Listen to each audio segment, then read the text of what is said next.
In this guide, I'll show you how to hard reset your Nintendo Switch in safe mode or factory reset. So the first thing you want to do is press and hold the power button at the top until power options appear. Then you want to select power options and go to turn off. Now you want to ensure not just to press the power button at the top because that's just going to put it into standby mode. So what you want to do is have a look at the three buttons at the top, the up volume, the down volume, and the power button. So what you want to do with one finger or two fingers is press and hold down on the up volume and down volume buttons, and then you want to quickly tap the power button for about 1 second.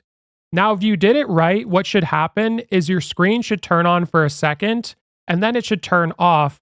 And at that point, you can release the volume buttons, and then this will bring you into safe mode or maintenance mode.